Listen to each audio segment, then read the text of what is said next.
I've had buck fever so bad that I couldn't hold the gun, right? It's Yep. one of those things to where your heart's going, your knees jumping, you're sweat, you're doing all this stuff.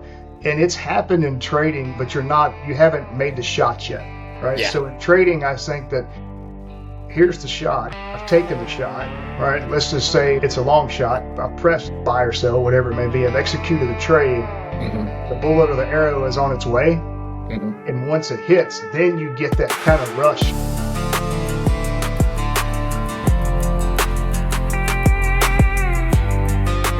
To the podcast, Full Draw Futures. So getting started, we met in the Black Shirt Club through ASFX and through Austin and his program there. Matt's a great trader. I believe you've taken payouts fairly recently. I think I saw that like last month. Yep, yeah. Last month was a payout with Top One Futures.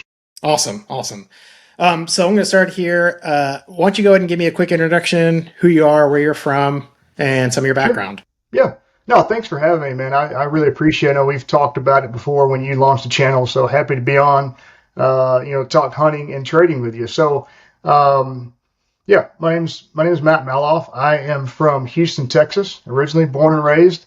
Um, 45 years old, been married for 13 years. I've got two kids, both boys in baseball. So when I'm not working, hunting or trading, I'm chasing kids around. So yeah, it's I been understand that. Yep. right. Yeah, yeah. But it keeps me busy for sure. It keeps me busy and keeps me young. So got into trading probably a little over a year ago.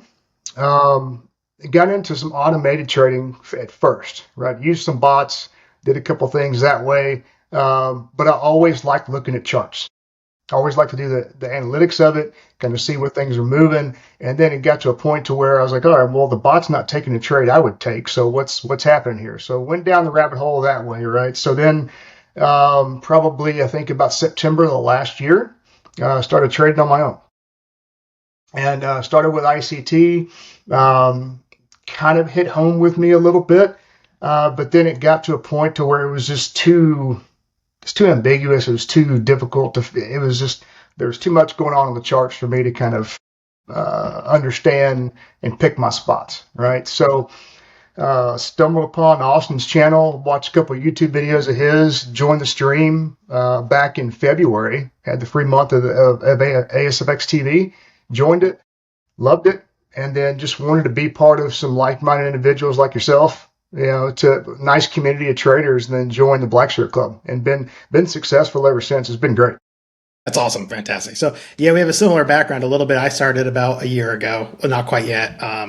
I didn't do any of the background in, trading bots or anything like that, but I definitely started with an ICT type of background. It seems like that's somewhat of a common theme coming into Austin and the Black Shirt Club. Starting with that ICT. I feel you having I felt that it didn't give me enough entries. I was missing opportunities and not really figuring out. And honestly, it was too slow for me. So that's kind of where I really like the VWAP and Austin strategy there.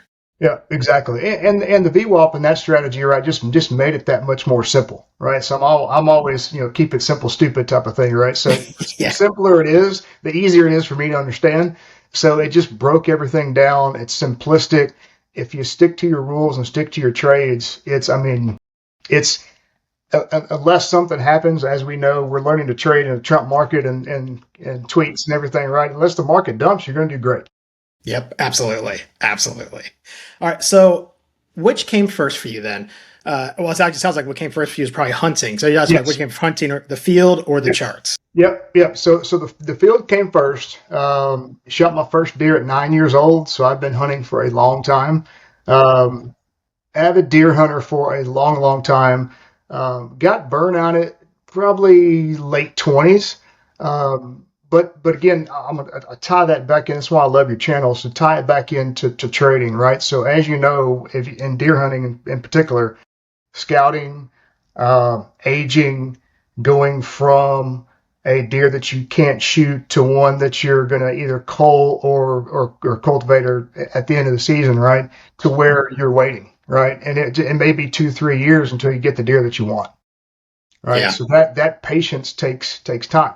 Got to a point for me where I was like, oh, I'll kind of got into duck hunting from that standpoint. Predominantly a duck hunter now, but now since my kids are older, getting back into deer hunting. So it's kind of come full circle for me, right? So getting the kids out in the field, showing them what a scrape is, what a rub is, show them where the trails are. And when we putting stands out and feeders and stuff, we're looking at different ways to do that. So it's really cool to how, my dad taught me how to hunt. I got into it when to kind of stepped away from it for a while, and now getting back into it. So That's awesome. It's great. Yeah. Great to keep the family and great to get the kids involved as well. Exactly. Yeah. I have 3 daughters, and I took my oldest. She's 11 right now, for this last year where she went out hunting to the stand for the first time this last year. So it was fun. Nice. It was a really cool experience. That's great. Yeah, that's fun. Yeah. So is there a time, I would say, or maybe a moment through your trading journey this past year where you made a connection on an overlap between your background in hunting and the charts? Had you seen any of that or made that connection maybe prior to like my channel existing, or is there, have you seen any correlation or overlap between those at all? Honestly, until you and I started talking about it, I really hadn't seen it, right? Because I just wasn't looking. But ever since you and I kind of started talking about it and your channel came up, it happens on a daily basis. I mean, it really does. And I've been watching the breakdowns that you're doing on the channel as well. So that's been really cool to see. Appreciate it. How you tie that in, right? Because I mean, you look at even on a trade like today or the one on Wednesday, to where you had to be patient and you couldn't execute the shot, right? Yep. If you were early, you may have missed. The market may have turned, but to be patient, to say, okay, I'm going to wait until A, I get the shot that I want, or B, the way that I think about it is not only the shot that you want, but get the deer that you want. Yeah, right? Absolutely. Yeah. Absolutely. Yeah, I definitely, I was talking to my wife getting into this past year, and I said, I don't know what it is about day trading. I love it, and I can't explain it. I'm a hunter first and an outdoors guy, and looking at charts and candlesticks and stock market was, I guess a little left of center for me from what I'm used to. And then I was getting through it and going through it, and this whole past year I kept telling her, I was like, what I think I love about it? I think it's like hunting.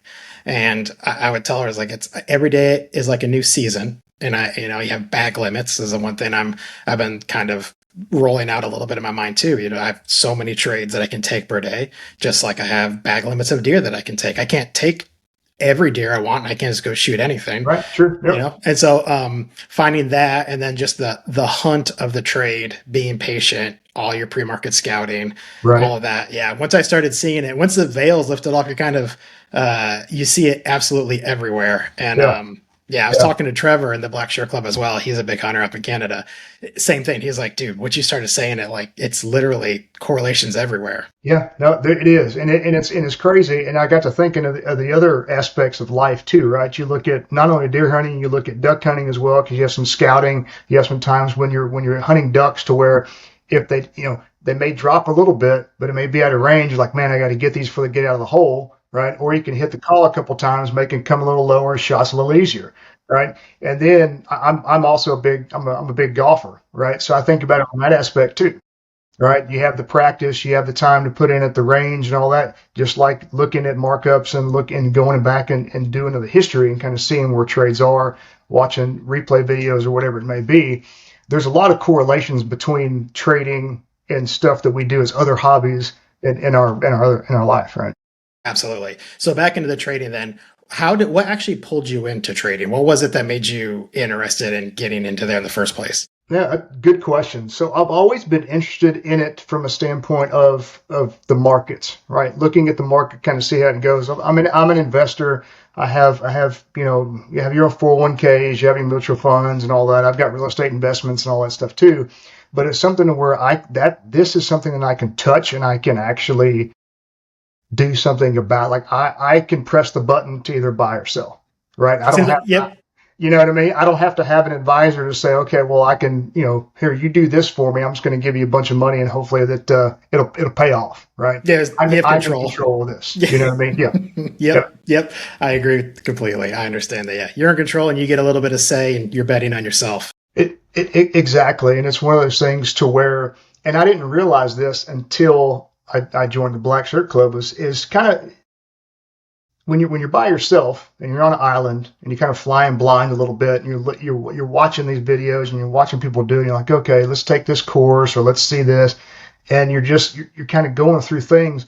But as you step back, and as since I joined the Black Shirt Club, I've noticed that, keeping it simple, learning how to read the market, you have anywhere between 3 to 5 rules that you kind of stay in, and it just makes the confidence that much better. Yeah. Right. Yeah. So each day I roll in, I'm like, I don't know what I'm doing today. I mean, I did that before. I did it for the first 6 months. Like, I don't know what the heck's going on. Let's look at this, let's look at this fair value gap and see if it inverts. And I'm going to change my color from green to pink and this and that. And it's just like, now it's way more simple. And it's one of those things. So when I step on the desk in the morning, it's all right. Well, let's go get this. I'm confident. I'm patient. I know what I see, and looking back on throughout the weeks and the months, all the winning trades look extremely similar, if not the exact same. Yeah, exactly. No, I hear you. There's a lot where I've seen recently, since joining the BSC and winning trades and taking payouts. I feel like previously they talk about A+ setups and what does it look like when you do that. Man, I didn't. I was like, I don't know what an A+ setup looks like. I thought I did, and I was like, what does, if I were to tell somebody in 10 seconds what an A+ setup looked like, I couldn't do it. Now after trading the VWAP strategy, I definitely feel like I can do that better. And then all the trades you see, like, okay, this is a trade that works out for me. Or I know even better is on the capital preservation side. This is a trade that's not working out. Right. So like I can see that even better. I think it's almost more valuable a little bit.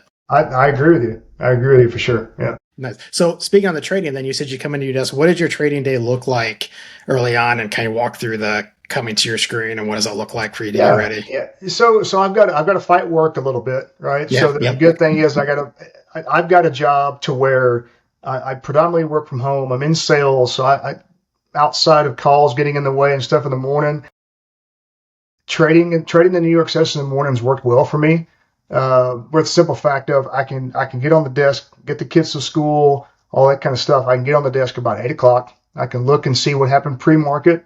As you know, the last few days, it's just been nothing but uptrend, right? So it's one of those things where it's like I kind of know where I need to be, right? So it's a little bit easier here in the last couple of weeks, but typical day, 8 o'clock, I'm at the desk. I spend 15, 20 minutes, going through my old trades to make sure that one, I'm continuing to see those trends and see those trades, right? Because I want to replicate that into the day.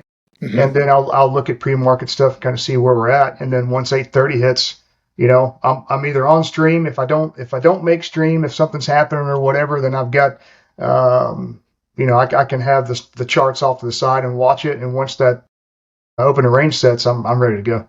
You're ready to rip. Yeah, exactly right. That's fantastic. Okay. So with that, then it sounds like with the opening range and with BSC, you found some consistency. Because you come into your desk and have a very consistent strategy pre-market. And what do you say, like, how do you define consistency in your trading? Not just winning, but is there a process behind it? Yes. So I have kind of an engineering mindset. So I'm very data driven.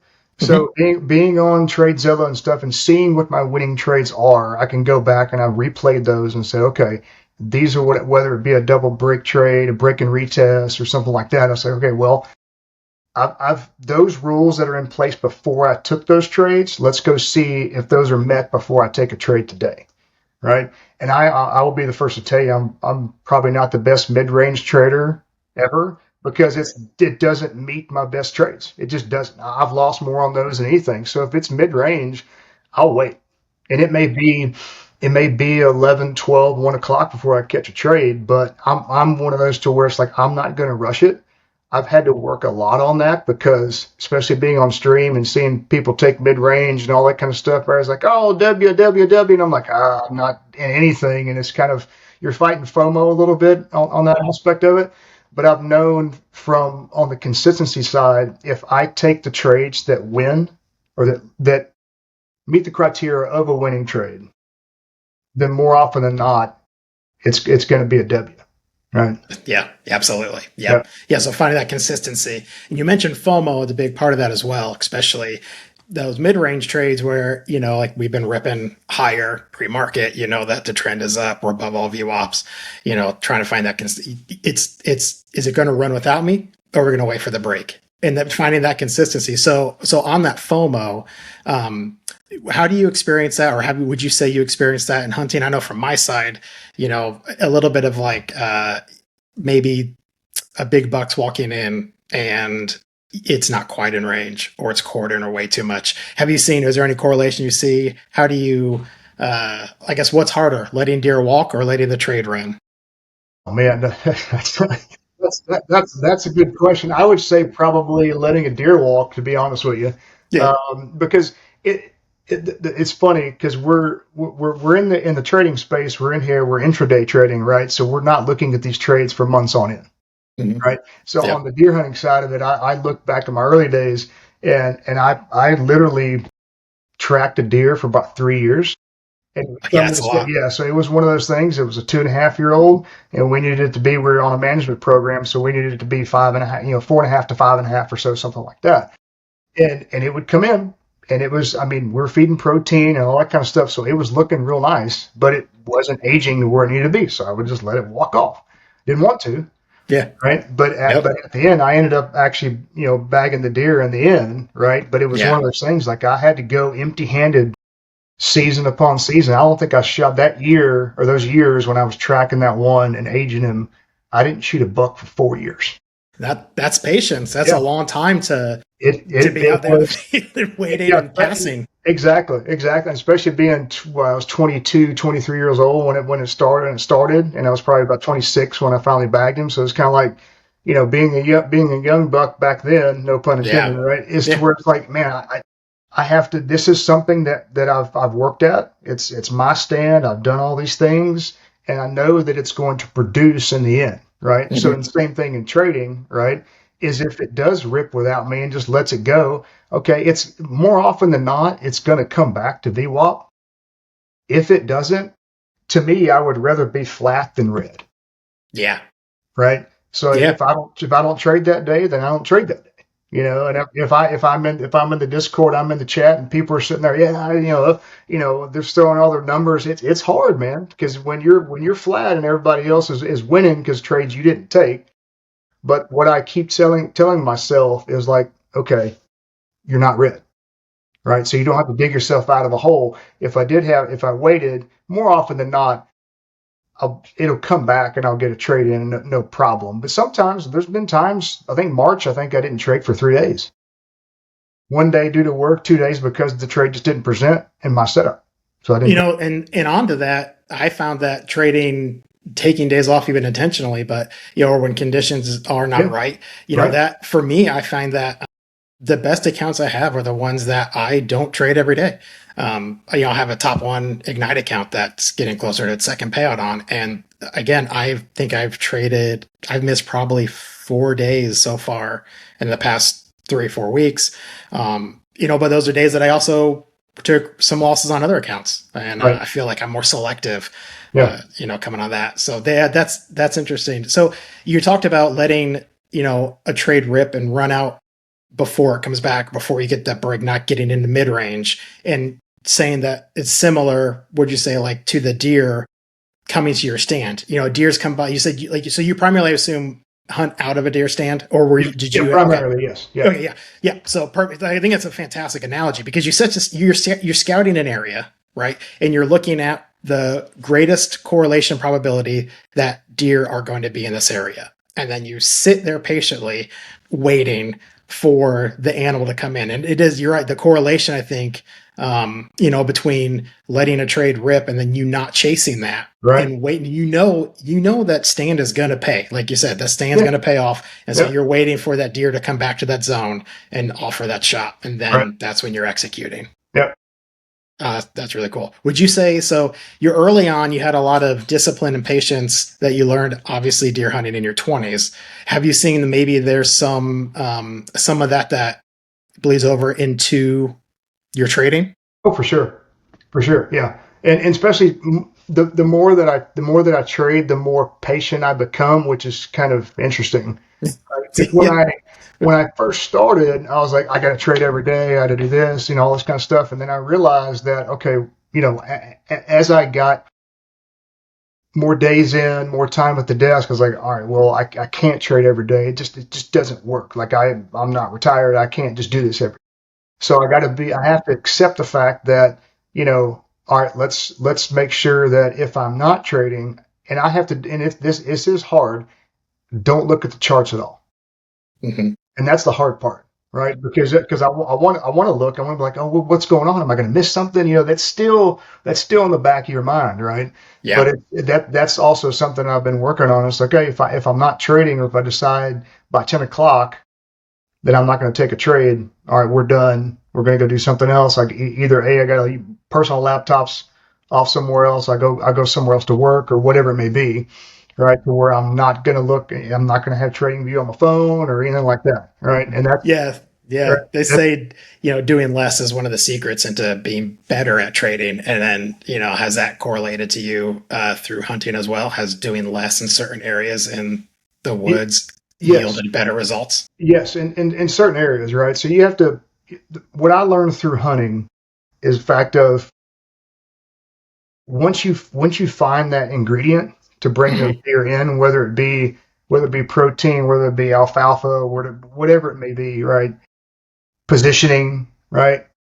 Once you find that key ingredient, just stick to that, right? I mean, don't do everything else. I mean, there was a time to where during that time where I waited for that deer, I mean, I had pads on, or I was putting doe urine on and walking trails and doing this and scraping and all this kind of stuff, which is fun. Hmm. But was it necessary? Was I Yeah. doing too much? Right? That he Hmm. was already coming in. I didn't need to do anything else to bring him in there or others in there. Right? They're already there based on what I've already done. So it's kind of one of those things like, oh, I look at it and say, okay, well, you've done everything that you need to do to bring the deer in. You've got the Hmm. right spot and all that. Just let everything play out. Yeah, I agree. I agree. And I've even been guilty of what I would consider overhunting. I don't know if you've ever experienced that where I know it was Oh a yeah, 2 week, yeah. Oh man, yeah, bow season. Well, I think it was my second bow season ever years ago. And I was gun ho and younger and I'm gonna be out there and I'm pre-gun season. I think I took a week and a half off of work and I went every day like twice a yeah, day. yeah. I saw deer the first 2 days and then it was a ghost town. And I similar to even like overtrading or in the charts, just taking too many trades or just trying to be in it too much, you end up making mistakes, you end up pushing everything out and doing less. That was a hard lesson, me learning that, hey, do less in the field and then that can translate into do less on the charts. Yeah, exactly. And it's still, and on the trading side of it, it's still there, right? I mean, today, for instance, I took a trade. I was up a little over $300, and when we were on the call, I had the charts open and I was looking. I was like, "What do you do? Like, what do you do? Just shut everything down. You're fine. You and I have the interview going." So I'm like, just shut it down, right? But it was one of those things where I was like, I can catch another one because when, and this is going to sound interesting, but when VWAP makes it so simple, and when you do that setup, you're like, well, it's going to be that much easier to press the buy or sell button, right? You're going to execute that much better. So it kind of brings that in to say, oh, yeah, I want to keep looking for them. Even though, hey, I'm green, it's Friday, Hmm. let's enjoy the weekend. I actually was right there with you. Yeah, I locked myself out of my accounts luckily. yeah, So I hit the lockout button, but on the call I was on NQ, had it up, and it crossed me. I put a mark up. It hit, and then I went back to my yeah, wife. I was like, whatever, it's fine. yeah, It's Friday. I don't need to be trading. I made that mistake too right, yeah, many yeah. times. Yep, exactly. So onto that then. With the crossover mindset, is there something that you have now that you've traded for probably say a year, a little over a year? Is there something that you've learned from trading or certain things that you feel you can use in hunting? Does the analogy work both ways? I think so. I think so. I think it goes back to kind of that FOMO and that missing out, right? And to where now, you know, I'm I'm more apt to kind of let the trade go, right? To where, and I've used it to the fact to where I've told the boys, I'm like, hey, if we see something, because they're 11 and 9, they're like, oh, there's one, there's one, there's one. I said, no, we got to wait for this and wait for that.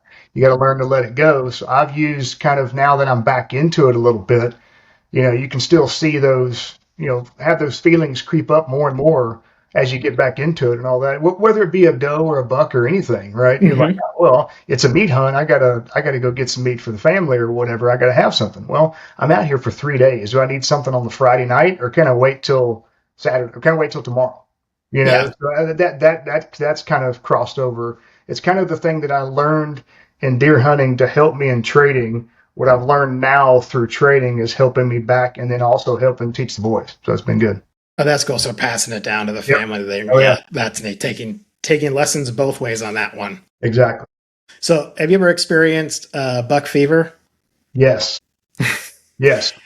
How has that translated into possibly buck fever and trading? Um, it's translated a couple times actually, right? Yeah. 'Cause I've had buck fever so bad that I couldn't hold the gun, right? I Yeah. mean, it's one Yep. of those things to where your heart's going, your knees jumping, you're sweat, you're doing all this stuff, and it's happened in trading. Not to the fact it's more of an elation in trading, and I think it is too with buck fever, but you haven't made the shots yet, right? So in trading, I think that here's the shot. I've taken the shot, right? Let's just say it's a long shot. I pressed buy or sell, whatever it may be. I've executed the trade.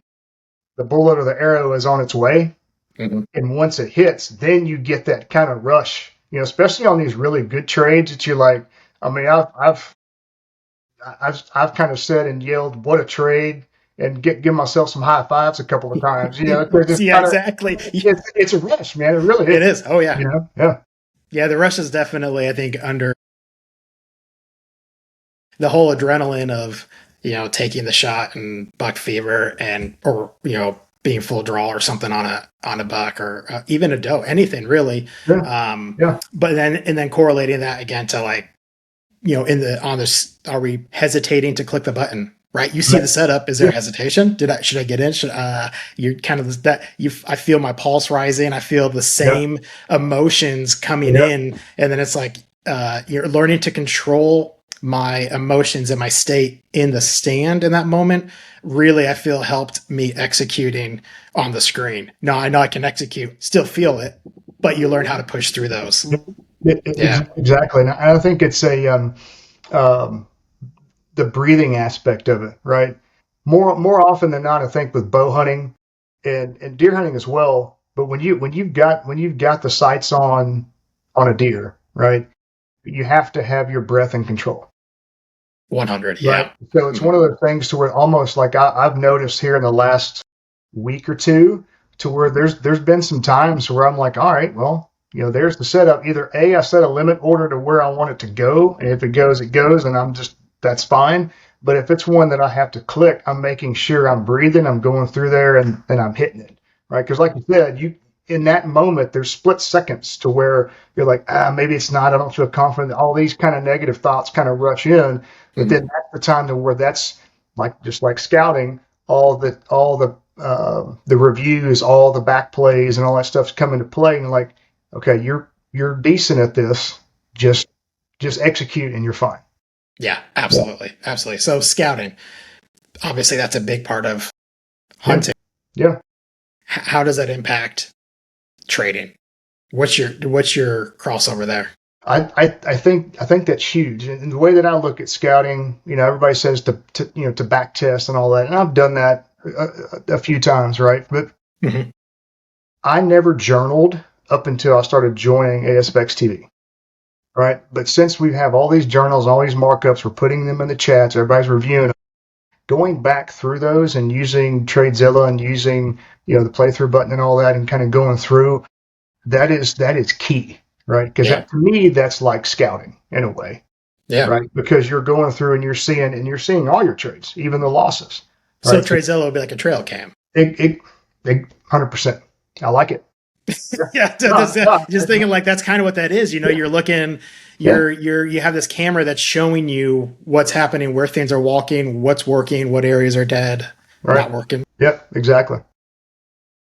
Yeah, Interesting. Yeah, that's cool. Now, I didn't even think about that myself. The journaling side of it, I think scouting, my mind instantly goes to pre-market, right? Like what did it yeah, do in Asia? What did they do? yeah, Which is a good point, but the using your stats and journaling is huge for dialing in your execution when it really matters. Because there are so many points, I'm right there with you. When I started to journal, I didn't realize the time of day that was critical for the most wins. For me, honestly, looking at it, what was eye opening was between like 10:02 and 10:14 to 10:30, that time zone there, my win rate was like 98%. oh, wow. But if I took it between like 9:53 and 10, my win rate dropped to like 60%. Interesting. So Yeah, yeah, so it's interesting to think on that scouting to say, okay, what hours are the best, right. Yeah, for getting in there? Is the yeah. 10 o'clock, the new 4 hour 10 o'clock candle? Is that the rut, right? Is in New York I mean, session? exactly. No, I mean, yeah, I mean, and it could be, right? I mean, that's one of those things, and I think that's the impact of the journaling, because you can see those types of metrics, right? And being, and looking at it that way, and say, okay, well, do you necessarily don't trade before 10? Probably, maybe not, right? But if you're saying, all right, well, if I don't see something up until there, I'm not going to force it because I know these good trades are going to come, from 10 after, or whatever that time frame is, right? Yeah. Yeah, and I think that, yeah, that's valuable for Yeah, sure. it's good. Like I'm going to hunt October, right? I Right. just might hunt evenings, Yeah, versus certain times a day. exactly. Yeah, Exactly. Yeah. that's interesting. So that's cool. So discipline is something that I really push on the channel, and I think it's the one thing that has helped me in my first year go from never taking a trade like less than a year ago to passing challenges and taking multiple payouts and multiple firms.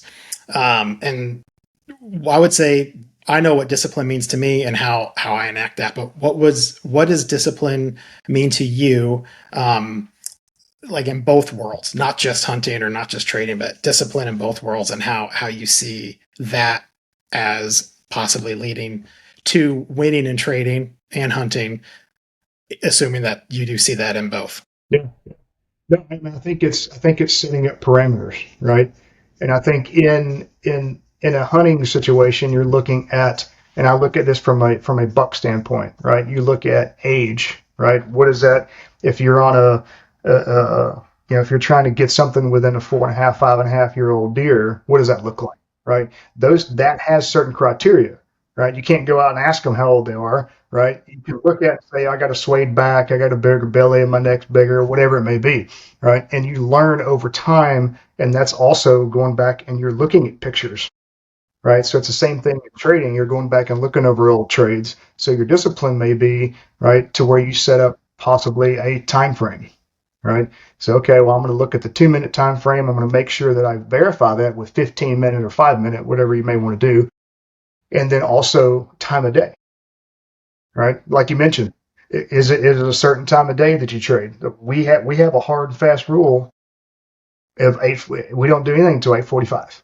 Yep. So Yep. that's one at a Yep. minimum, right? 9:45 Eastern. Yep, 9:45 Eastern. So yeah, Yep. sorry, I'm down here south. So I got you. Yep. yeah, but right. So it's one of those things to where setting those parameters and those rules up induces that discipline around both aspects, both hunting and trading.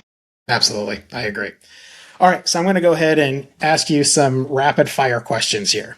Okay. So, what's one piece of advice you give to someone who's new to trading and hunting? Maybe somebody who's already gets the outdoor mindset. Okay. Uh, Patience is key. Practice, Patience. practice patience in both aspects. Okay. And what do you mean?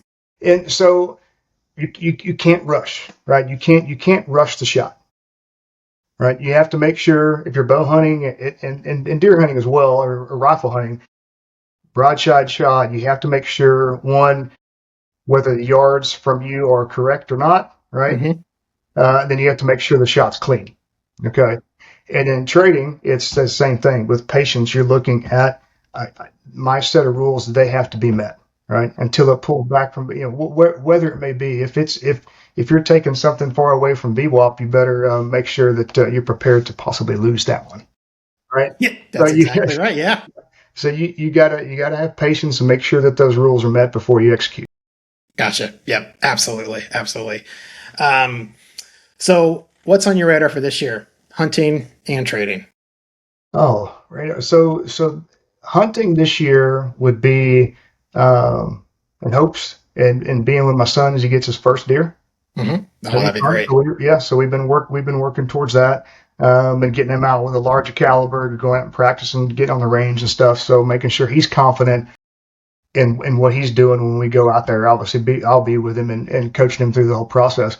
And then in trading is to get better at using different buckets of accounts, right? So I predominantly been trading up in the last couple of weeks, been trading one account. Took that account to Okay. pay out, right? Yep. Got a couple of more accounts, kind of did some copy trading stuff that hasn't really worked out as well as it should have. So just to kind of get better at that time and to say, okay, let's set a plan for getting these two accounts that I have. Let's get them to pay out, right? Trade one week, trade one the next. Try to better come out to that to where we're looking taking multiple payouts per month. Gotcha. Yeah. So you're finding better success, you think, or hoping for better success trading just one account at a time versus copy trading like 5 accounts and 5 accounts and five. Yeah, yeah. So what I've experienced in copy trading so far is is the fact of I mean I've lost accounts because they didn't it was like a leader follower type thing, right? So I Yeah. lost one account this week due to the fact of the follower didn't close when the trade closed. Trading the leader on trade debate, it closed, everything was good. I was done, packed up the laptop, went to the office for work, and I got there and I was like, I got an email said I had a hard breach. I'm like, how did that happen? So then I went back. Yeah. I went back to the deal, and it never closed, and it actually Man, took a turn for the worst. It never man, closed. Yeah, that's the worst. yeah, I had a mess up actually the other night. I was trading on my phone, which I yeah, feel for me is undisciplined yeah, right. in the evening. Yeah, I should be with my yeah, kids, and here I am trading on my phone, and something glitched and it wouldn't close, and it just didn't blow an account, but definitely lost some money. I right. was like, Yeah, man, yeah. Now I like your approach to trading just one at a time, and I know we've talked a lot about like risk sinking in the Black Shirt Club, and not necessarily doing 5 and 5 and 5. Would you recommend with somebody that's say new to trading within their first year, like we both are fairly new to the trading right. game, right? Yeah. Do you recommend copy trading at a certain point, or at what point would you recommend, like how would you recommend they go about this in a disciplined way if somebody's just starting? I think if you're just starting and you haven't reached a payout before, trade one account, get that account to pay out, right? And kind of and then see how you feel from there, right? And if you want to, if there's some deals out there, obviously it's a lower barrier to entry to go into prop firms. That's why we all use them, right? Take a little bit of the payout money, go grab you another one. So okay, well let's try to get this account, because I like to have different firms. I'm on Lucid and Top One, so they both have some different rules and all that, some different criteria. So just to try them out and to kind of see. But I would say like if you were to start out with one account, get it to pay out, and if you want, keep that same account and to just move through it. I mean, and I think especially when you start out, and this sad thing, you got to kind of step back because I mean, social media will get you right to where you're making $100,000 months and all this. I don't know about all that, right? But it's one of those things to where if you can get that to pay out, at least just the one account a couple of times, you're doing better than most. I mean, 90% of traders fail, right? So Yeah. you're in the minority there. Yeah. So And what's nuts, I think even the stats of like, kudos to you too, is that what is it like only 2 to 4% of all yeah, prop from traders ever to even take a payout, right, you know? yeah, And which so, is yeah, which is so wild. Yeah, wild, yeah, wild. And so I know like, Trevor, he's a hunter in our group. He's taken yeah, payout. You've taken payout in your yeah. first year. I've taken multiple payouts in my first year. Do you think there's something about hunting that leads to that? I think so. I mean, I always go back to patience, right? Because Yeah. it's one of those things to where if you rush something, you're going to miss. Yeah. In Yeah. hunting, if you rush it, you're going to miss. Right. Mhm. And if the same thing in trading, if you rush it, you'll miss and you'll have more red days than green. And that's not going to get anybody anywhere. Right. That's exactly You're right. the cycle, and then you're the majority. Right. Yep. Yeah. Yeah. Don't be the majority. No. All right, Matt. Hey, this has been awesome, man. I really appreciate all your time today. Is there anywhere people can find you, or is it primarily, like, do you have any social media you want people at, or mostly? Yeah. I'm on Instagram at Matty Mal 77. So you can find me there. Post some personal stuff every now and again and all that. So yeah, everybody can find me there if you want to go take a look. But yeah, join us on stream. We're having a great time. That's yep. It's fun. Yeah, exactly. Join us ASFX on stream. Join the Black Share Club. We're all hanging out in there. It's a great place of excellent traders we can learn. it is. Yep. So perfect. Well, hey, this has been a pleasure, Matt. It's been great. We'll go ahead and we'll see you in the Discord. Okay, sounds good. Enjoyed it, Ben. Have a good one. Thanks. You too. All right, thanks, man.